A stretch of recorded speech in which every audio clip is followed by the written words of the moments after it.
You know, in this crazy nonstop world we live in, have you ever just wished for a moment of quiet, a real moment of calm? Not just for you, but for the kids in your life too. Well, today we're going to dive into a children's book that's all about that, using a tool that's ancient but packaged in a really beautiful way for today's world. So let's get into the simple, powerful wisdom of Mantras and Me. Right from the preface, the book just pulls you in with this question. I mean, how great is that? It's not about finding some magic trick out there in the world. It's about discovering something that's already inside of you. It just sets this incredibly warm and curious tone, and it really feels like an invitation for all of us to go on a little journey. Okay, so inner magic. Sounds amazing, right? But how do you actually find it? Well, the book's answer is really simple and honestly pretty ancient. It all comes down to the power of sound, specific sounds and words that people have used for centuries to connect with themselves. And this is what I absolutely love about the book's approach. It takes this big idea of a mantra and makes it feel so gentle and easy.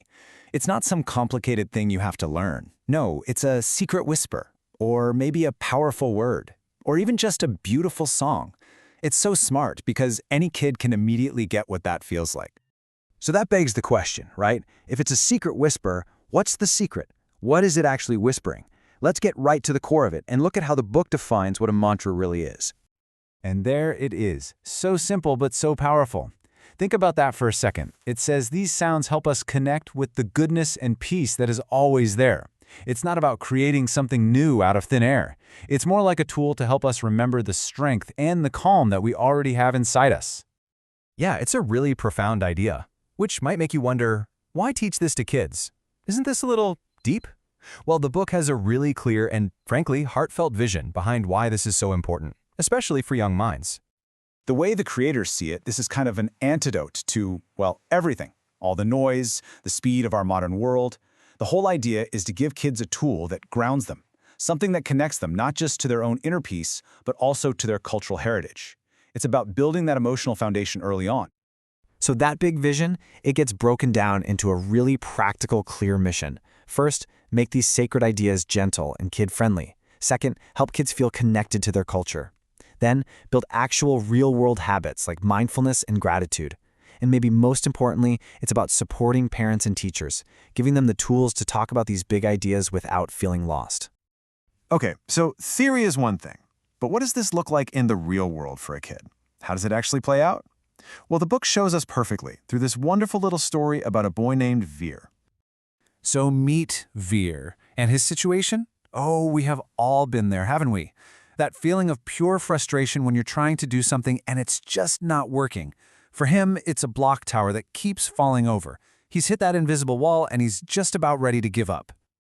But then his grandpa steps in, and he doesn't just say, "Oh, try again." No, he offers something totally different. He frames the mantra as a secret friend that Veer can call on. It's a special sound to ask for help from Ganesha, who is known as the remover of obstacles. It just totally reframes the problem, moving it from frustration to focus. And here's the genius part. This long, kind of complicated-sounding phrase, the book just demystifies it completely. It breaks it down, piece by piece. Om is that peaceful, powerful sound of everything. Ganaganapataya is simply calling out to Ganesha for help. And Nama is like saying thank you. All of a sudden, it's not a mystery anymore. It has real meaning. So, does it work? Well, here's what happens. Veer chants the mantra, and it helps calm his frustration. It clears that confusion in his mind, as the book says, and that clarity allows him to figure out a new way to stack the blocks. And this is a really important point. The mantra didn't magically build the tower. It helped Veer build the tower. So Veer's story is just a perfect little example of the book's bigger idea, which is really all about helping kids and all of us connect with that, that inner light that we all have. So when you boil it all down, what's the big payoff here? The author believes this simple practice can lead to some really profound benefits. We're talking about emotional balance, more confidence, a real connection to their heritage, and just teaching them the incredible value of finding peace in a quiet moment, and even finding joy in the sound of their own voice. And really, that's what it all comes down to. This isn't just a collection of stories. It's an invitation for kids, and let's be real, for us adults too, to just pause, take a breath, and feel that sense of calm that, as the book reminds us, is always there waiting for us. I want to leave you with this one last idea from the book. It calls each mantra a tiny key. What a perfect metaphor, right? It just leaves you with this thought. If a simple sound can be a key, what door inside of you is just waiting to be unlocked?